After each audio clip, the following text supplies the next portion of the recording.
So ito yung nakuha nating EcoSport kahapon.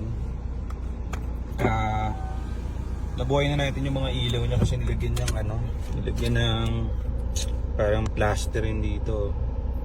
So nabalik na natin sa original, tapos napaayos na rin natin yung ABS niya. So eto, working yung ABS niya, walang error. Okay,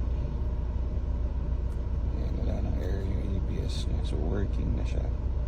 Ngayon, kahapon kinuha natin to ni Hocus Pocus. So ABS niya, ito yung TCM niya, pass din. Ayun, nabiyahin natin to kahapon simula ano tawag dito, Bulacan, Dulong Bulacan, layo. So ito yung ano niya, yung ABS wala na. Kahapon dami ilaw niyan. Yung ABS, ang tatlo yung lumalabas dyan ng ilaw.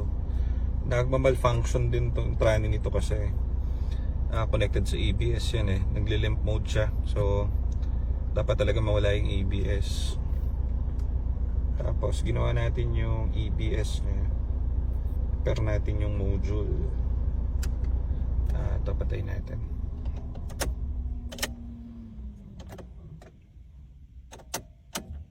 Ayan, may ilaw na siya. Yun, namamatay na rin. Ayan, pansinin nyo yung nilagyan ng parang blackout. So tinanggal natin, pero lilinisin pa rin natin yan kasi pangit parang may plaster. So yan, yung malalaman. So pag pinark light nyo, syempre lalabas dapat yung mga ilaw dyan. Hindi pwede nakapatay lang. Yung dati nakapatay lang yan. So yan, wala ng error. So yun lang muna, at least ito gawa na, papa-bodyworks na lang natin. Tapos yung mga sidings medyo pangit na, then saka natin papadetail. May tama-tama kasi ito, mga gas-gas so ito, papaayos natin itong mga gilid-gilid niya. Pero total all, sa total naman, maganda naman kasi nawi naman natin to nang hindi pinapatowing. So ABS lang talaga yung naging problem nito. So kaya binitiwan ng may-ari, ng first owner. At least gawa na, wala na yung hocus pocus doon. So yun lang muna guys, thank you.